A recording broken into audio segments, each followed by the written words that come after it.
Donc, écoutez, bonjour encore à tout le monde. On va continuer donc les voies de la direction divine. Je suis en train de m'habiller en même temps. Il fait chaud. La dernière fois, on a vu donc on est toujours au chapitre 12. Donc, j'accélère un petit peu sur j'ai des doubles coups pour arriver au chapitre 13, qui est pour moi l'essentiel de tout le livre. C'est une forme de conclusion, mais qui va nous sortir un petit peu de toute cette articulation de la justice divine et toute la complexité qu'il y a dans le rapport à la justice divine, puisqu'on en a travaillé pratiquement pendant un an là-dessus. Et on arrivera donc à l'organisation de la gestion du monde par ce qu'on appelle l'unité. Et vous voyez, ça va être un retournement complet. C'est comme si on passe de la physique classique à la physique quantique, quoi. Donc ça va, bon. C'est pour ça que je suis un petit peu pressé, moi, d'arriver à ce chapitre 13, chose que je n'ai pas encore fait d'ailleurs, hein, je ne l'ai pas encore enseigné, et donc moi-même, je dois l'intégrer pour qu'il soit au moins accessible, en tout cas, parce que c'est quand même assez, au niveau de la Kabbale, c'est vraiment assez profond. Alors, on a vu la dernière fois les arrangements réalisés par les justes. Écoutez, les justes, je vous ai envoyé d'ailleurs une vidéo sur ça, pour que vous puissiez comprendre qu'est-ce qu'un juste. On dit que le monde tient aussi par les justes. Et lorsqu'on perd un juste, c'est la dernière fois que j'en ai un petit peu parlé avec le départ de Raf Kerman, écoutez, c'est un trou qu'il y a dans le monde, il faut à tout prix en trouver d'autres qui viennent remplacer. Et on a travaillé aussi le rapport entre l'élève et l'enseignant, tout ce qui peut se passer autour de l'évolution de l'un et de l'autre, et du travail qu'on peut avoir en charge, même si on n'est pas des grands personnages. Le fait simplement d'être attaché soit à un principe, soit à un sage, on participe d'une façon indirecte ou directe à ce qu'on appelle le tikkun olam. Alors maintenant, donc on est dans la partie, on a terminé le chapitre 160 au niveau des livres que vous avez, page 363. Et on arrive maintenant à ce qui s'appelle le kavod. Alors, le kavod, c'est toujours pareil, c'est des termes hébreux. C'est comme tout à l'heure, on a parlé de la Emouna. Et là, on va essayer de savoir qu'est-ce que veut dire le kavod. Alors, kavod, on le traduit par la gloire divine. Et on ne sait pas trop ce que ça veut dire au niveau de la gloire divine, d'autant plus que l'essentiel de la création, c'est pour l'expression de cette gloire divine. Alors, là, il nous dit, je vais te faire comprendre un profond sujet qui s'appelle la gloire suprême, le kavod. Et donc, d'après le Ramchal, c'est une manifestation, c'est quelque chose qui est manifeste, mais on va le voir principalement dans notre monde créé. C'est pas quelque chose, quand on parle du kavod, c'est pas quelque chose où on monte dans les sphères supérieures, dans les palais, et on se retrouve avec le roi dans des situations où on ne sait même plus comment on s'appelle, ni où on habite. Et là, il s'agit de la malchut, de la réalisation finale. C'est pour ça qu'on parle keter malchut, de la présence divine dans ce monde. Elles vont être en relation, parce que Keter Malchut, c'est qu'il va y avoir un lien entre la Malchut d'en bas et le Keter, et il va y avoir une relation entre ces deux principes de base, et le Ramchal a fait beaucoup de développement sur ces termes-là, où à travers Keter Malchut, on commence à envisager qu'est-ce que c'est le Keter et qu'est-ce que c'est les palais qui est à l'intérieur du Keter. Alors, il dit c'est une omniprésence qui donne la subsistance à tous les existants. Et toi, je les fais vivre tous, toute la terre est remplie de ma gloire. Finalement, cette gloire, si tu veux, telle qu'elle est exprimée ici pour l'instant, c'est un peu rapport avec ce qu'on avait vu au niveau de la Emouna aussi, hein, c'est l'influx divin qui fait que l'existence est. Alors, cet influx divin, comme il est au niveau de la Malchoute, elle est en rapport avec les actions des hommes. C'est-à-dire que chaque fois qu'il y a une erreur ou une faute, bah, il y a la gloire s'écarte. Donc, c'est les prophètes qui disent la même chose dans Isaïe, vos fautes vous ont séparé de votre Dieu. Alors, comme on ne sait pas vraiment de quoi on parle de Dieu, on va parler de manifestation divine. Et là, on parle de la capacité de présence, on peut parler aussi de la shérina, quelque chose comme ça, qui fait que ça va fonctionner en fonction des actions des hommes. Alors, on verra un petit peu qu'il y a d'autres fonctions qui ne vont pas dépendre des actions des hommes, mais pour l'instant, on parle de la gloire. Et cette gloire, elle est en rapport avec la proximité entre l'homme et le divin. Et d'ailleurs, c'est ce qu'il dit, hein, ça ennoblit en fin de compte la créature, parce qu'elle peut habiter aussi la créature. Hein. D'ailleurs, vous pouvez le voir aussi d'une façon beaucoup plus, puisqu'on a parlé de l'artisan, etc., de l'émouna, de la beauté de la création du monde, et vous pouvez voir sa gloire à travers la créature, les créatures. Regardez la beauté du monde, regardez la beauté de certains animaux, des animaux d'une façon générale, le cosmos, voilà, donc on a des choses qui sont à l'œil merveilleuses. De temps en temps, on regarde un paysage marin, on voit des trucs, c'est aussi l'expression de la gloire. Voilà. Tout ce que le Saint béni soit-il a créé dans son monde, il a créé que pour sa gloire. Ça, c'est dans le Talmud Yoma. Par contre, il y a cette notion d'éloignement qui reprend ici.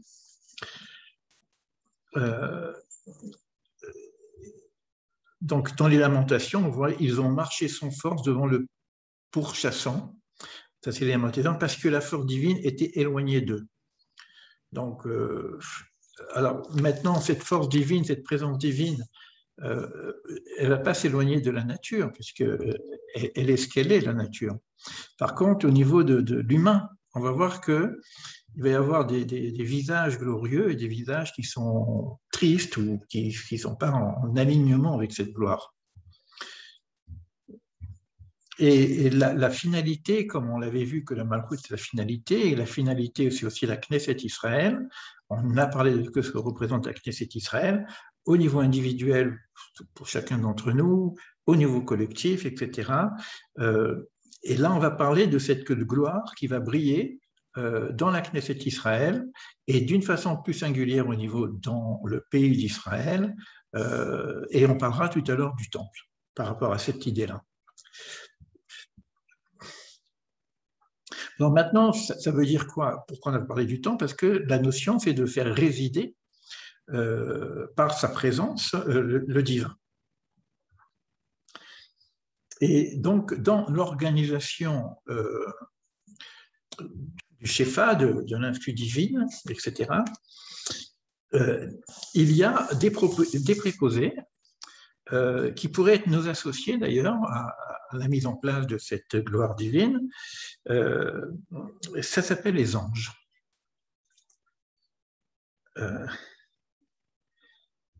Pourquoi les anges? Parce que c'est aussi une émanation divine. Donc, on a plusieurs... On a la nature, on a les hommes, on a les anges. La nature peut nous montrer la magnificence de Dieu dans le monde. Les anges ne sont pas visibles. C'est plus quelque chose d'une présence énergétique ou symbolique, mais qui peut être manifestée. Rappelez-vous que les patriarches voyaient les camps d'anges. Il y avait une proximité avec la gloire divine, non pas simplement avec la nature, mais également avec toute l'assemblée des anges. Ça, on l'a un peu perdu. On n'a plus de visibilité. On peut avoir des ressentis, des trucs comme ça, mais on n'a plus de visibilité de ces présences-là. Mais il le dit, la gloire réside dans toutes les armées et elle est toujours attachée à ces armées. D'accord? C'est-à-dire que comme l'ange n'a pas de libre arbitre, il ne peut pas s'éloigner ou s'écarter de ce qui lui est imparti. Seul l'homme qui a ce libre arbitre donc, peut faire du bien, donc se rapprocher, et donc développer cette notion de gloire, soit s'éloigner. Mais il faut penser aussi que l'éloignement, ça peut être aussi au niveau de la propre personne, parce que le visage humain, il peut s'éclairer ou peut s'assombrir. D'accord? Alors maintenant, par rapport à ça, on parle de la notion de « construisez-moi un temple, afin que je réside en vous ». Alors, on a une difficulté à savoir si le temple est simplement intérieur ou extérieur. Salomon, lorsqu'il a dû construire le temple, il se posait la question, bon, est-ce qu'on a besoin d'un espace singulier pour la présence divine? Apparemment, Dieu dit les deux en même temps. C'est-à-dire que ce n'est pas qu'il va résider dans le temple, c'est que le fait de construire, de faire quelque chose, de manifester une présence avec des règles extrêmement complexes, quand vous voyez la beauté du temple et puis les règles qu'il y avait dans le temple, c'est de l'alchimie pure. D'accord? J'espère que j'aurai un peu de temps pour parler des lettres. Je parlerai de cette notion d'alchimie justement tout à l'heure avec le Chine. Donc, il y aurait donc une forme de lieu privilégié pour manifester cette gloire au niveau visuel, au niveau extérieur. Et les artisans, puisque le terme l'appel est humain, hein, maintenant les artistes, c'est les artisans, qui vont exprimer, qui vont se manifester, qui vont être des constructeurs de ce temple-là, donc vont être artisans donc apparemment d'une manifestation extérieure, mais de ce fait-là, ils construisent en même temps leur temple intérieur. D'accord? Donc le temple intérieur est connecté avec le temple extérieur. Pourquoi? Parce que finalement, le texte nous dit qu'il y a un temple céleste et un temple terrestre. Donc dans le temple terrestre, il va y avoir une forme de lieu de résidence où se manifesterait cette gloire en question, comme il peut se manifester dans toute la nature, mais il va se manifester par des actes dont on va parler tout à l'heure, que vont faire les prêtres. Mais en même temps, ça va être aussi une possibilité pour le monde de réguler, de mettre, c'est comme une forme de je ne sais pas comment dire, de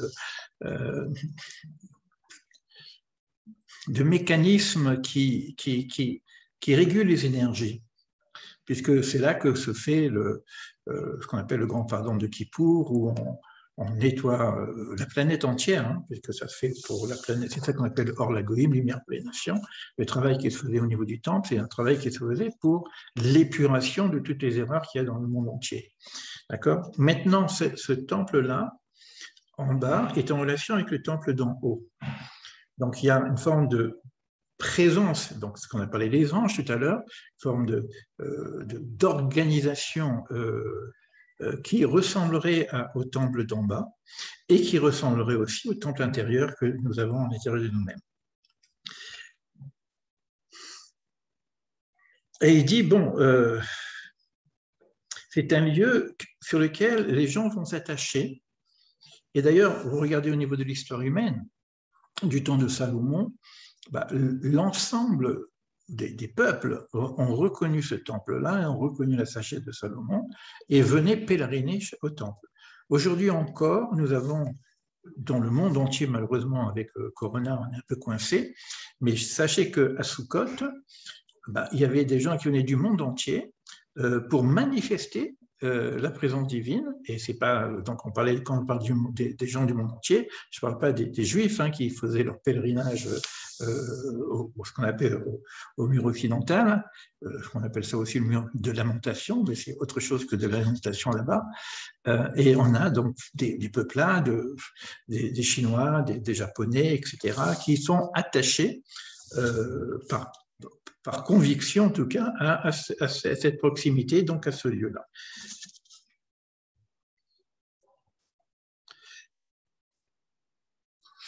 Et comme l'organisation du temple est faite de la même façon que de deux choses, donc on a le temple d'en haut qui ressemble à toutes les énergies spirituelles, les palais, le monde des archanges, etc. Et en bas, on a l'humain. Adam Kadmon, qui représente l'humain aussi, quoi, hein. Donc, il va y avoir des similitudes entre la construction de ce temple et la construction même extérieure de l'humain. Donc, évidemment, c'est pas simplement l'extériorité qui va faire la présence divine, donc il va avoir tout le. Donc, je regardais tout à l'heure si je prends le texte d'Eklalim, parce que il va y avoir un rapport entre le corps et les niveaux d'âme. D'accord? Donc, de la même façon que nous avons une forme extérieure, nous avons aussi une forme intérieure. Et cette forme intérieure, qui a plusieurs niveaux, Neshama, Ruach, Nefesh, est en rapport justement avec l'organisation du temple d'en haut.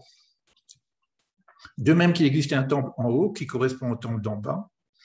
Alors, toute l'armée céleste élève les louanges de cette gloire et dit « La terre est remplie de sa gloire ». Ou encore « Béni soit la gloire de Dieu et de son lieu.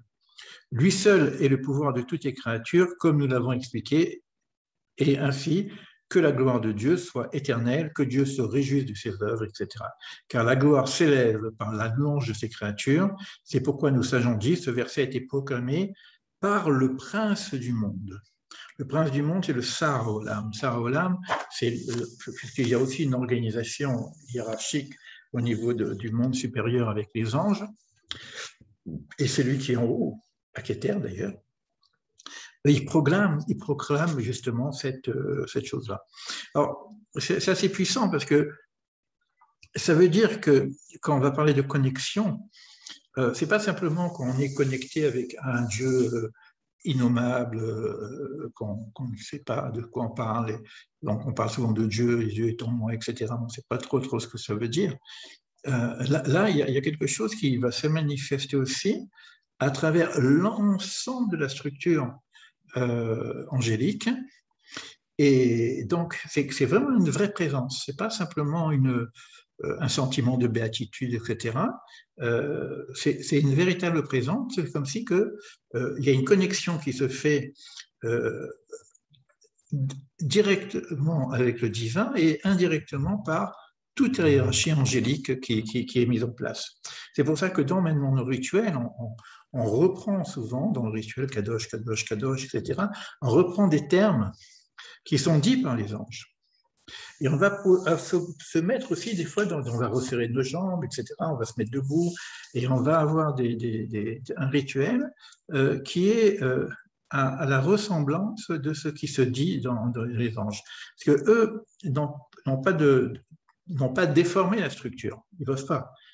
Donc, on va se coller un petit peu à la structure existante. Et alors, vous comprenez, quand je parle de la structure de Savia, donc on est en pleine Kabbale, là, le texte ne va pas nous en parler. Et lorsqu'on rentre dans l'Eklalim, on apprend la structure, c'est un peu l'arbre de vie aussi, hein, mais on apprend complètement la structure. Et c'est grâce au service qu'il va y avoir une forme d'élévation, en fin de compte, de l'être humain et de présence qui peut s'installer chez l'être humain. Alors, et ça va être principalement organisé autour des prêtres, qu'on appelle les Kohen, on parle de sacrifice, par exemple, hein, mais par exemple, ici, on parle du sacrifice, mon pain. C'est comme si je donne ma nature, que j'amène ma nature au temple. Et tout le travail qui est fait, par exemple, là on parle du sacrifice mon pain, donc il y a les pains de préposition pendant le temple, etc. Donc il y a un rituel très spécifique par rapport au pain. Il y a 12 pains, etc., des prépositions. Donc c'est en rapport aussi avec Shavuot, en rapport avec l'Homer qu'on a déjà travaillé ensemble. Ce travail qui est fait, si je prends l'exemple du pain, c'est au bénéfice de tous les existants dans le monde. C'est-à-dire que le prêtre, lorsqu'il fait le travail sur le pain, il fait un travail sur la nourriture dans le monde entièrement. Chacun cela sa part. Donc c'est comme si on a une machine, hein, de production comme ça, Et c'est en rapport aussi certainement, parce que là, on parle de Kippour, hein, qui est le service du temple le plus important, mais là, on arrive, nous, par exemple, à Rosh Hashanah, on arrive à la tête de l'année, et c'est vrai qu'on nous dit aussi que la tête de l'année, ça va être aussi la centrale de tout ce qu'on va produire pour l'année qui vient.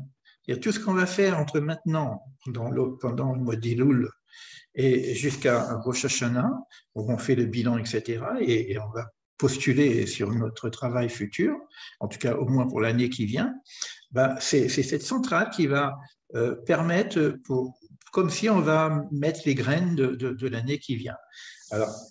Alors, il y a des textes comme ça qui sont dits et les gens ne comprennent pas beaucoup, puisque c'est ce jour-là où ce qu'on appelle la parnassa, l'abondance financière, l'abondance des cultures va être déterminée. Après, elle doit arriver en son temps, à la juste mesure. Donc, pratiquement, ben, ce que je dois recevoir va dépendre de ce point de jonction. Et après, j'ai toute l'année pour le recevoir. Donc, c'est comme ça qu'on s'exprime. Et en même temps, c'est ce jour-là où on va à peu près connaître les vivants et les morts. Ceux qui seront inscrits dans le livre des vivants et ceux qui seront inscrits dans le livre ce qu'on appelle le livre des morts. D'accord? Alors, la question se pose aussi ici, qu'on sait très bien que ce n'est pas au niveau de nos mérites, puisqu'on voit bien qu'il y a des mécréants qui vont vivre et des sages qui vont partir de ce monde. Ça ne veut pas dire qu'ils vont mourir, en tout cas, ils vont quitter ce monde. Mais ça veut dire qu'ils vont être vivants. C'est-à-dire être vivant, ce n'est pas simplement l'histoire de la vie et de la mort, c'est comment être vivant de son vivant et vivant même lorsqu'on quitte ce monde-là. Par contre, il y a des gens qui ne quittent pas ce monde-là, mais ils vivent comme des morts. D'accord ? Et là, en fonction de ce qu'on a vécu dans l'année et de ce qu'on prépare pour l'année qui vient, on sait qu'on rentre dans une vie qui pourrait s'appeler être vivant de son vivant. Et c'est en rapport avec sa notion du temple, même si le temple extérieur n'existe pas. Parce que le temple intérieur, il est toujours présent. Il y a toujours ce travail qu'on doit faire sur soi-même. Alors, évidemment que les prêtres qui sont dans ce qu'on appelle aussi lumière pour les nations, hein, ces prêtres-là, vont pas simplement faire des rituels, vont aussi parler, sortir, dire des choses que par contre on ne peut pas dire en dehors de la situation en question. Par exemple, à Kippour, c'est une fois par an, et avec un seul homme de tout l'ensemble de la planète. C'est ce qu'on appelle le grand Kohen, Kohen Gadol. Donc, c'est un sujet extrêmement complexe hein, qui demande évidemment pas mal d'expositions et qui nous approche un petit peu finalement de ce qu'on comprendra avec la notion d'unité. Donc, je vais avancer pour l'instant. Ce que nous dit au niveau de l'arrangement de la création, au niveau de l'influence des bénéfices qui va se faire par rapport à ce travail qu'on fait sur nous-mêmes et qu'on fait également à l'extérieur de nous-mêmes, correspond à ce qu'on appelle dans le texte biblique l'éveil spirituel et à la préparation de quelque chose encore de supérieur. D'accord ? Bon, je verrai un petit peu tout à l'heure si j'ai le temps de regarder le clalim.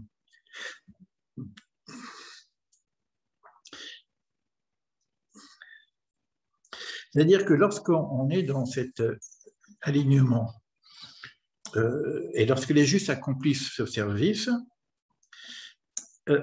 c'est à ce moment-là que l'unité se réveille. Donc il y a une notion d'éveil à l'intérieur de l'être humain, mais là on parle aussi de l'éveil du divin. C'est comme si le divin, comme on parle de la gloire est en exil. Cette gloire en exil, je ne parle pas de la nature, puisque là, on voit que la nature, elle peut rester toujours attachée à la gloire, parce que les animaux, la nature, bien qu'il y a des trucs un peu compliqués, hein, parce que des fois, il y a des jugements de la nature, on se demande comment la nature a pu fauter, etc. On verra si on règle nos comptes avec Corona, parce que bon, c'est aussi la nature, Corona. Donc, il y a aussi quelque chose comme ça. On voit bien que même au début de Bereshit, il y a un jugement qui se fait sur la terre C'est des choses un peu complexes, mais bon, d'une façon générale, normalement, la nature, c'est pas qu'elle est immuable, elle va dépendre principalement des actions des hommes. Parce que c'est les hommes qui ont des clés. Quoi, mais ça, c'est dire que nous, on travaille jusqu'à présent avec cette notion de tov et ra, bien, mal, mérite, pas mérite, constructeur, pas constructeur, constructeur, destructeur. Donc, on est toujours dans cette fonction du mishpat, quelque part. D'accord ? Mais on sent bien qu'il y a quelque chose d'autre que le mishpat, qu'il y a quelque chose d'autre que la notion de justice, puisque même cette justice, elle n'est pas encore visible, avec ce qu'on a déjà dit, le sage qui souffre, le mécréant qui prospère, etc. Mais tout ça, c'est quand on parle de cette notion d'éveil, c'est qu'il va y avoir à un moment donné une forme d'étincelle qui fait que, paf, il y a un chamboulement, et c'est plus le mishpat qui va fonctionner, ça va être la notion d'unité. Alors, c'est ce qu'il dit ici, mais pour l'instant, on n'en est pas beaucoup. C'est vraiment dans le chapitre 13 qu'on va développer cette partie-là, puisque là, il y a encore du mishpat. Je vais vous montrer tout à l'heure, parce qu'il y a quelque chose d'assez intéressant avec Léa et Rachel. C'est qu'il y a des personnes qui s'intéressent aussi au féminin, puisqu'on a vu la dernière fois que le féminin jouait un grand rôle. Et finalement, indirectement, on est en train de parler de la fonction de Léa et de Rachel dans ces textes-là. En tout cas, dans les Klavim, il reprend ça.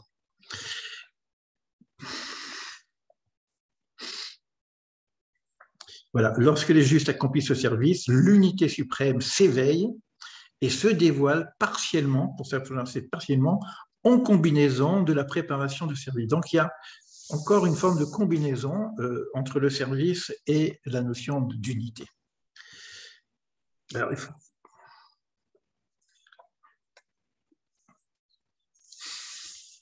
Alors maintenant, tout ça aussi le dit ici, quand on parle de tikkun, de réparation, d'attachement, ça ressemble aussi un petit peu à ce qui se passe entre l'âme et le corps. Donc ça demande une connaissance, et là c'est encore dans les Klalim qui développent un petit peu cette partie-là, ça demande une certaine connaissance entre la relation qu'il y a entre l'âme et le corps. Et on va voir qu'il y a plusieurs niveaux de relation.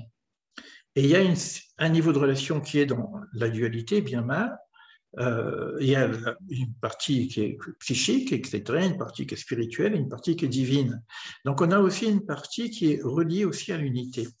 Donc lorsque je comprends l'articulation de mon âme et de mon corps, donc il y a toujours cette notion, hein, c'est pas que le corps maintenant on le met à la poubelle, ça va être lui la structure du temple, hein, puisque c'est je réside en vous, donc j'ai besoin de la structure extérieure. De la même façon que j'ai besoin d'un temple extérieur, là j'ai besoin d'une structure extérieure qui est mon corps. Donc on va anoblir le corps pour qu'il devienne lui-même un temple. Mais ça veut dire qu'il va être en relation avec les différents niveaux. Alors, on avait parlé de l'influx divin, mais non, on va parler, pour comprendre un peu ces choses-là, comme ça nous dépasse un peu, on va avoir quelque chose de plus abordable qui sont le niveau des âmes et l'interaction entre l'âme, ou les niveaux d'âme, et le corps lui-même.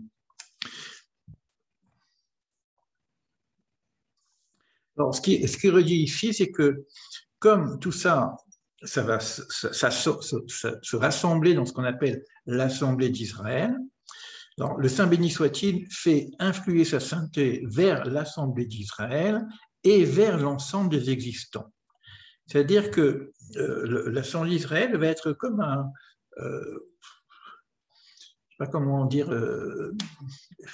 je vois des éléments physiques un petit peu comme une batterie qui reçoit l'influx pour la redistribuer. C'est ce qu'on appelle Or Lagoïm, lumière pour les nations.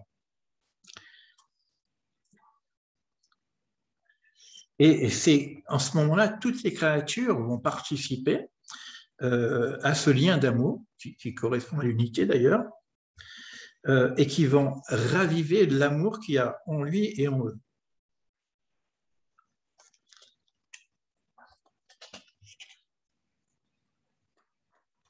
Alors, ce qui est dit aussi, je l'ai souligné là,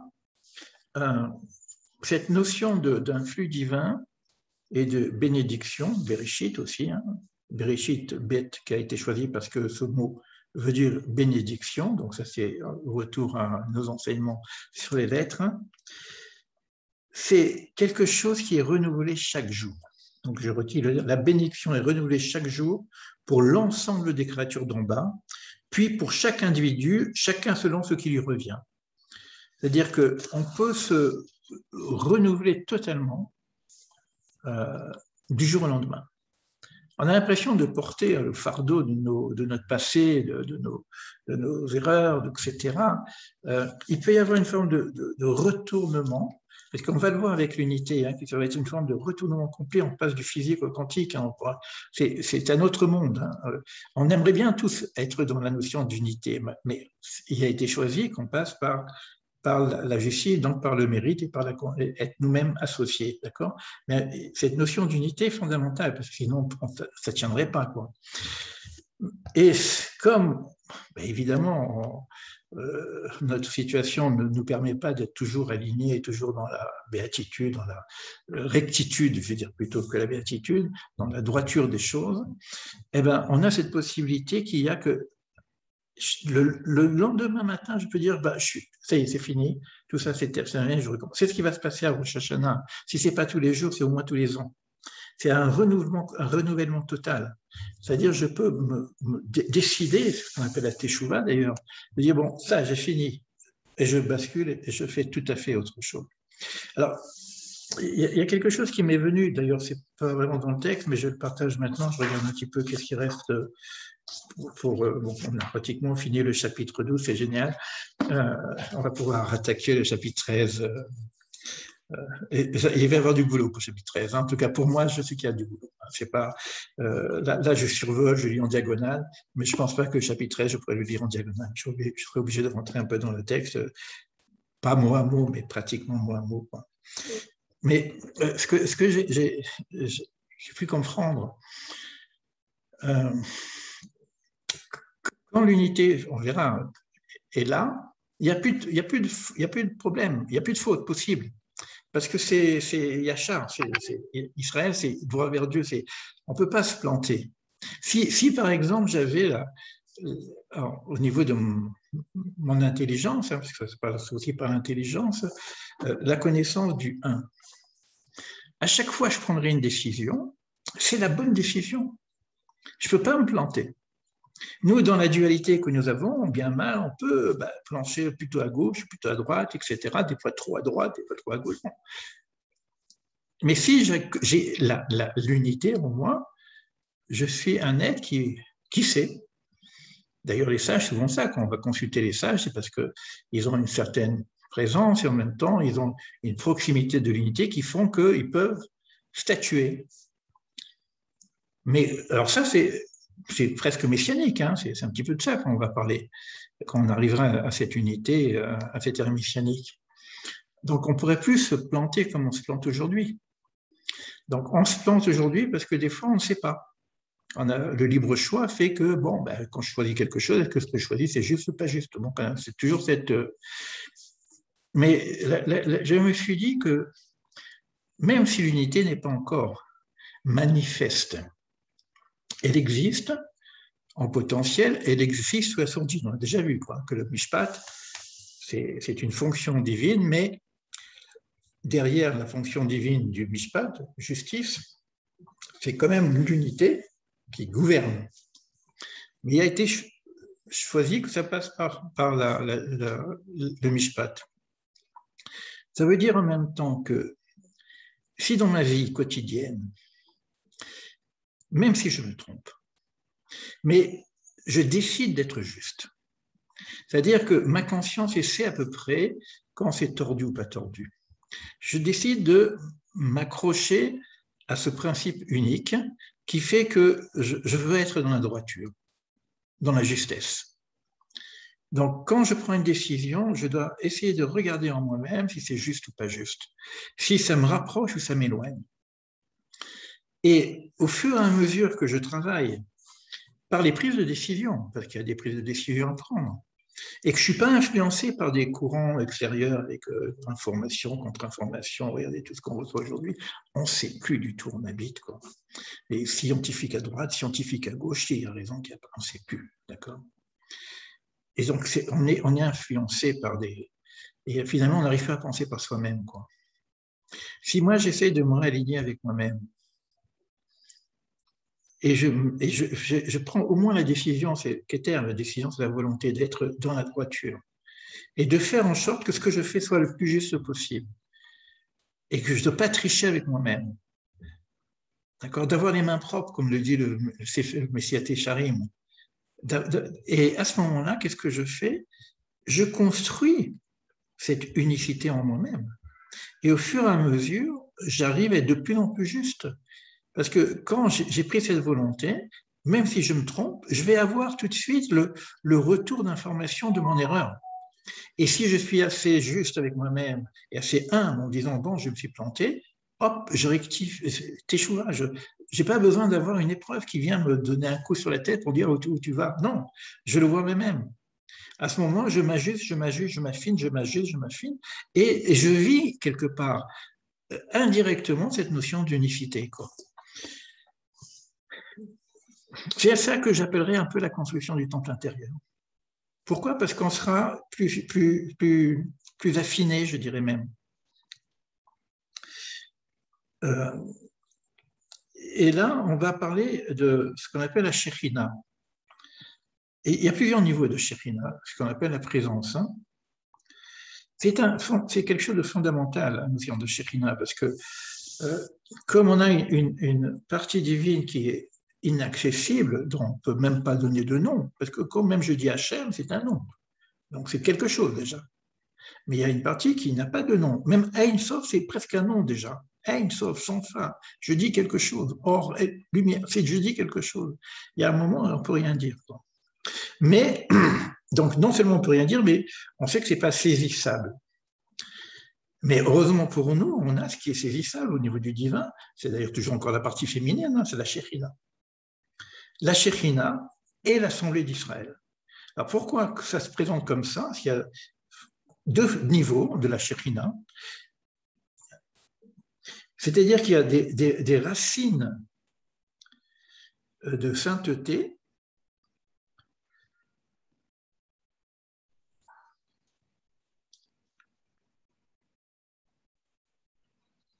qui font que, comme c'est au niveau des racines, c'est un niveau très élevé, et cette chose-là est difficilement altérable.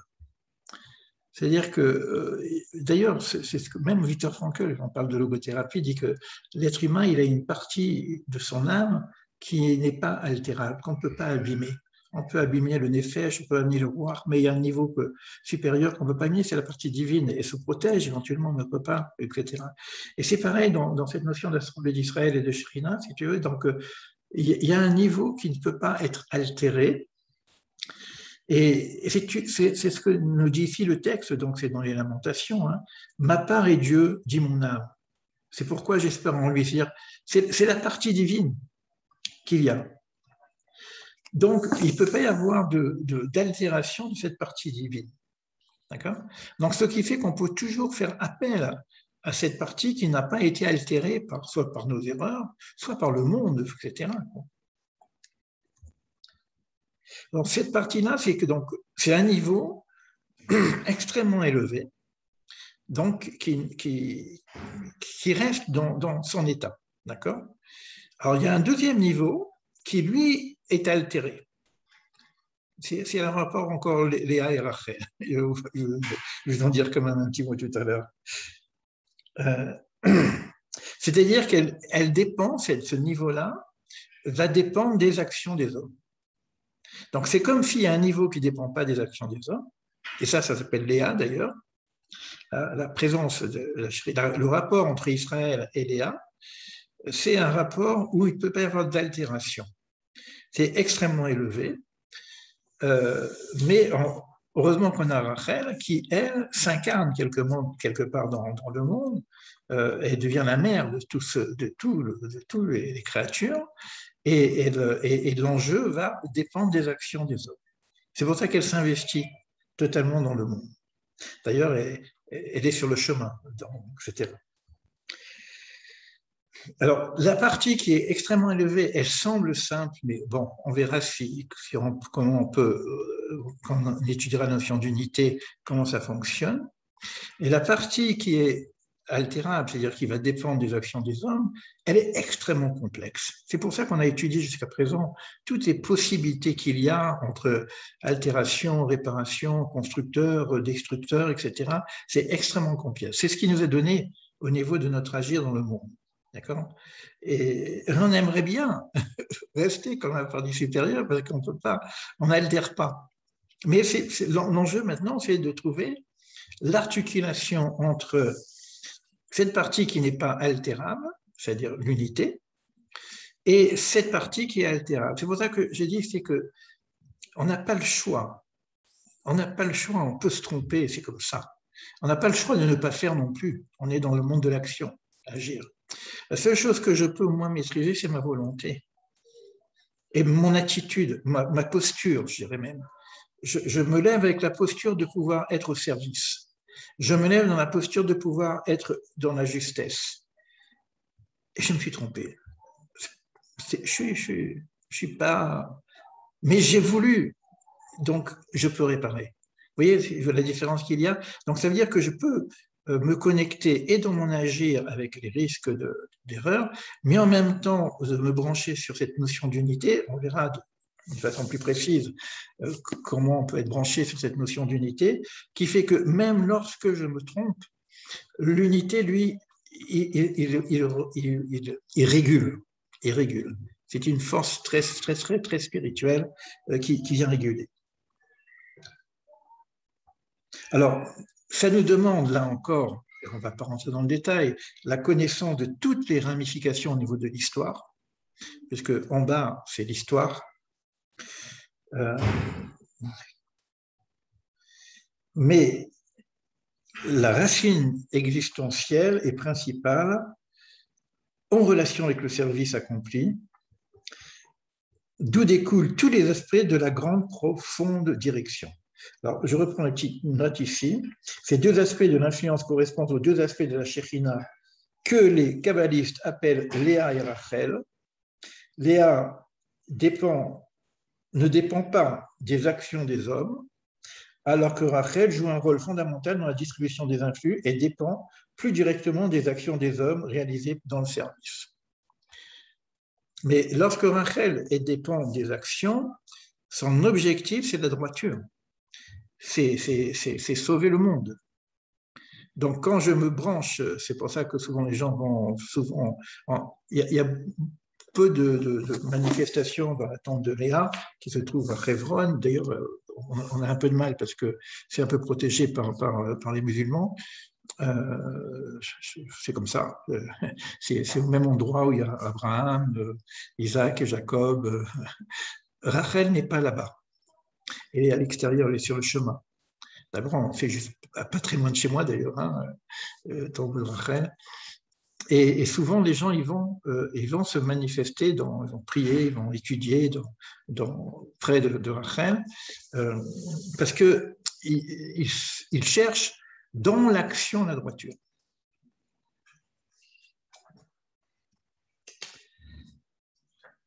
Alors, la suite de ce texte, comme ça au moins j'ai terminé avec la partie extérieure du texte. En fonction de l'heure, je regarderai s'il y a quelques petites choses à vous dire sur le Klalim. Il vient aussi dire qu'il y a une régulation aussi au niveau du temps. De la même façon qu'on a parlé d'un espace consacré, il va y avoir des temps consacrés, et évidemment, dans les temps consacrés, les choses, la présence, la manifestation se fait d'une façon un peu plus, pas visible, en tout cas plus perceptible, comme Shabbat, où on dit qu'on a une âme supérieure, comme les jours de fête, comme Rosh Hashanah, comme ce qu'on est en train de vivre actuellement, et ce qu'on essaye d'expliquer dans nos cours pour que chacun puisse au moins capter quelque chose à son niveau de compréhension. Donc, il y a des influx spécifiques dans l'espace et dans le temps.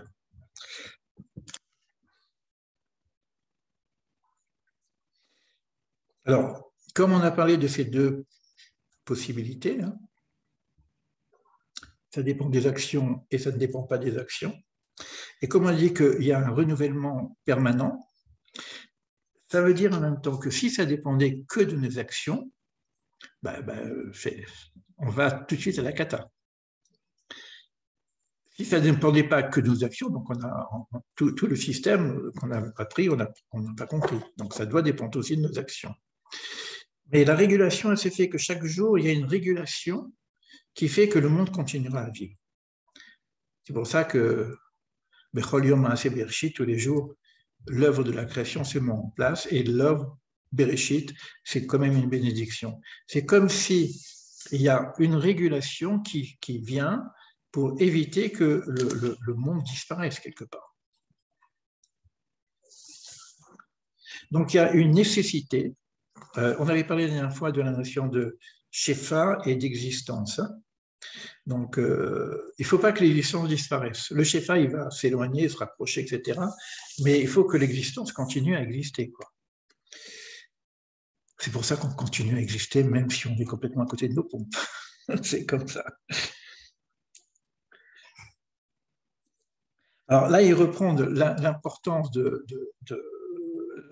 rapport avec Israël, compte tenu de la complexité, etc., donc au niveau géographique, au niveau du peuple et au niveau du temps, par rapport à toutes les manifestations qu'ils se font, par rapport à tous les rituels, sachant que tous ces rituels sont toujours en rapport entre la singularité et l'universel. D'accord ? Donc il y a une forme de responsabilité qui est donnée à l'Assemblée d'Israël. Et la dernière fois, je vous ai dit que chacun d'entre nous peut prétendre ou être candidat à être de cette Assemblée d'Israël. Je pense au niveau des individus. Au niveau des nations, ça a été réparti, mais le Ramchal nous ramène qu'individuellement, on peut toujours être attaché à ce qui était déjà fondamental depuis le début, avant Babel. Donc ça, à l'occasion, on reprendra un petit peu cette leçon d'Israël et les nations et comment l'individu, sans passer par la conversion, on ne parle pas de judaïsme, on ne parle pas de religion pour l'instant, c'est pas de la religion, hein, on est dans la tradition ici. Hein. Alors, ça demande quand même pour certains personnages centraux de toute cette panoplie donc, que je viens d'expliquer, que ce soit les justes ou que ce soit les prêtres, que ce soit les enseignants, les sages, etc., ça demande une implication, une responsabilité beaucoup plus importante, donc un investissement plus important, une discipline plus importante. C'est pas simplement qu'on est là et qu'on va s'asseoir et on va méditer, qu'on va... Non, je peux arriver à un certain état d'éveil par la méditation, etc., mais au moment ici que je veux maintenant investir ma personne dans le monde, eh ben, ça demande une certaine connaissance, ça demande un certain travail, etc. Donc voilà, on a terminé le chapitre 12 et on arrive donc à la voie de la direction de l'unité. J'ai hâte de commencer à le réétudier. Donc, je vous ai parlé un petit peu de Rachel et de Léa. Je regarde un petit peu dans les Klalim. C'est vrai que Rachel, elle est déjà dans Léa, comme ça vient de la partie de Bina. Donc, c'est la malchoute de Bina. Donc, c'est extrêmement élevé. Et Rachel, on l'appelle la femme au foyer. C'est-à-dire que c'est la femme au foyer, et le foyer, c'est la terre. C'est la mère du monde, quelque part, dans sa réalité. D'accord ? Donc, c'est par Rachel que si on veut améliorer le monde, être constructeur, il faut s'attacher à Rachel. D'accord ? Si on veut simplement rester dans les mondes supérieurs et puis méditer, etc., ça passe par Léa. D'accord ? Donc, tout dépend de notre objectif. Le risque avec Léa, c'est qu'on risque de disparaître dans les cieux et puis peut-être de devenir bouddhiste. Je ne sais pas comment dire ça, mais bon, c'est... voilà. Et ce qu'il dit encore ici dans les Klalim, bon, j'ai dépassé un peu le temps, mais c'est pas très grave, on a fait un peu plus de, au moins on a terminé le livre. Ce qu'il dit ici dans les Klalim, il fait la différence entre les trois mondes qu'on appelle Bia, donc il y a Bia, c'est le Bet de la Beria, la création, le Yud de Yetzira, la formation, et le Aïn de Ashia, l'action. Donc, ces trois mondes, quelque part, forment un ensemble. Et dans cet ensemble-là, il y a une fonction divine et une fonction humaine. Et c'est là qu'on a des mélanges, etc. Donc, c'est pour ça que la probabilité de la dualité, donc déjà dans Bereshit, c'est Bia, c'est Beria, la création, mais c'est deux. D'accord? Donc, il y a et l'homme et Dieu. Et tout ce qu'on explique au niveau du Mishpat, etc., c'est tourne dans ces trois mondes-là.